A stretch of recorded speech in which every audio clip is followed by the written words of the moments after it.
الذين آمنوا ولم يلبسوا إيمانهم بظلم أولئك لهم الأمن وهم مهتدون۔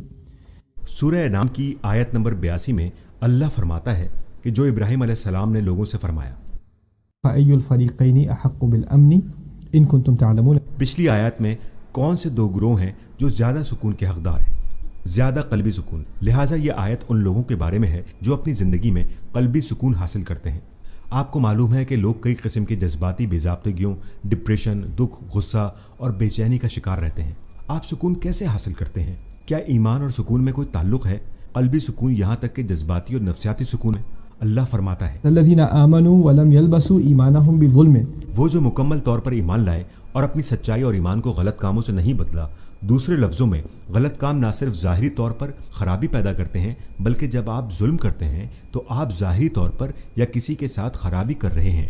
لیکن اس آیت میں اللہ بڑی خوبصورتی سے بیان کرتا ہے کہ جب آپ ظاہری طور پر کسی کے ساتھ کچھ غلط کرتے ہیں تو اصل میں آپ اپنے باطن پر بھی ظلم کرتے ہیں۔ اور پھر اللہ فرماتا ہے کہ اگر آپ ایسا نہیں کرتے اور دوسروں کے ساتھ غلط نہیں کرتے اور کسی قسم کی ناانصافی نہیں کرتے تو یہ وہ لوگ ہیں جو سکون کے حقدار ہیں، انہیں سکون ملے گا۔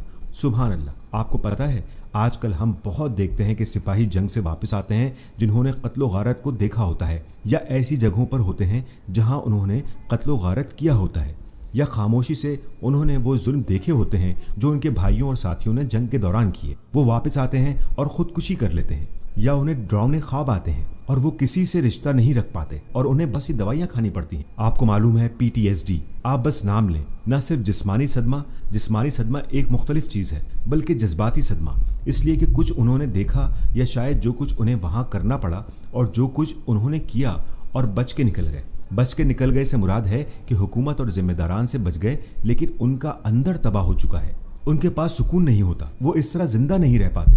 وہ لوگ جو کسی قسم کی بھی برائی کرتے ہیں، نہ صرف دوسرے لوگوں کے ساتھ، آپ کو معلوم ہے جیسے آج کل لوگ ہوتے ہیں، سبحان اللہ، تفریحی صنعت میں، موسیقی کی صنعت میں، بھلے ہی وہ بہت مشہور شخصیات کیوں نہ ہوں، یا ایسے لوگ جو کسی بھی ایسے شعبے سے تعلق رکھتے ہیں جہاں بس گناہ ہی ہوتے ہیں یا برے کام ہوتے ہیں۔ آپ کو پتہ ہے جیسے کلبز میں ہوں، جو بھی ایسے برے شعبے ہیں، ایسے لوگوں کو نشہ لینا پڑتا ہے تاکہ وہ سکون حاصل کر سکیں، کیونکہ وہ بس دوسروں کے ساتھ اور خود اپنے ساتھ بہت ہی برے ہوتے ہیں۔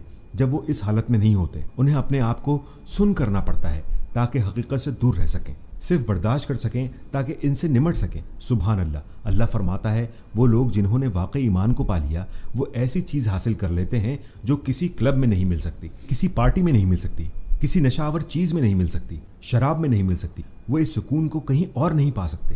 جو لوگ ان سب میں ملوث نہیں ہیں، ان کے لیے یہ صرف تفریح ہے، یعنی آپ ایک فلم کے بعد دوسری فلم دیکھتے ہیں، ایک کے بعد دوسری، ایک کے بعد پھر دوسری، یہ آپ کو اندر سے برباد کر رہی ہے، یہ آپ کا بہت نقصان کر رہی ہے۔ تو بس ایک ہی چیز جو آپ کر سکتے ہیں وہ یہ کہ اس خالی جگہ کو مزید تفریح سے بھر دیتے ہیں، اور ایک دن آپ فیصلہ کر لیتے ہیں، الحمدللہ رمضان آتا ہے تو آپ فیصلہ کرتے ہیں اسے روکنے کا یا کم از کم اسے کم کرنے کا۔ امید ہے آپ اسے اس مہینے میں مکمل طور پر ہی ختم کر دیں گے، اور پھر آپ مسجد میں جائیں اور آپ سکون محسوس کریں، اور بہت لمبے عرصے سے آپ نے اسے محسوس نہیں کیا ہوتا۔ تب آپ فرق بتا سکتے ہیں ان زہریلی اشیاء میں جو آپ نے اپنے اندر اتار لی ہیں، روحانی طور پر زہریلی اشیاء، اور اس صفائی میں جو قرآن سننے سے آپ کو محسوس ہوئی، صرف اپنا سر دوسروں کے ساتھ سجدے میں جھکا لینے سے۔ آپ کو پتہ ہے شروع میں جب آپ بہت برا کھانا کھاتے ہیں تو صحت مند کھانا برا لگتا ہے۔ شروع میں جب لوگ کافی عرصے بعد مسجد میں آتے ہیں، انہیں لگتا ہے کہ چلو یہاں سے جلدی نکلو، کیا قریب ہی کوئی فلم لگی ہوئی ہے، کیا میں اس کے بجائے وہ نہ دیکھ لوں۔ آپ کو معلوم ہے کہ بہت سے لوگ، خاص طور پر نوجوان لوگ، مسجد کے باہر ٹہل رہے ہوتے ہیں اور ان کے پاس گیجٹس ہوتے ہیں، کسی کو بھی سکون نہیں ہے، کوئی بھی سکون سے نہیں بیٹھا ہوتا۔ یہ ہے جو ایمان کرتا ہے، یہ آپ کو اطمینان دیتا ہے، یہ آپ کو سکون دیتا ہے۔ آپ بے چین نہیں ہوتے، آپ پریشان نہیں ہوتے، آپ ہر وقت کسی اور شے کی تلاش میں نہیں ہوتے۔ آپ کی آنکھوں کے لیے یا آپ کے ذہن کے لیے یا آپ کی زبان کے لیے، اپنی ٹانگوں کے لیے، آپ کو ان کے لیے کچھ نہیں چاہیے ہوتا۔ آپ سکون میں ہوتے ہیں، سبحان اللہ۔ اور یہ ہیں جو ہدایت پانے والے ہیں۔ دوسرے لفظوں میں اللہ فرماتا ہے ثابت قدمی کے بغیر یہ صرف ملے گا اور چلا جائے گا۔ آپ کو کچھ ثابت قدمی دکھانی پڑے گی اس سکون کو مسلسل اپنے پاس رکھنے کے لیے۔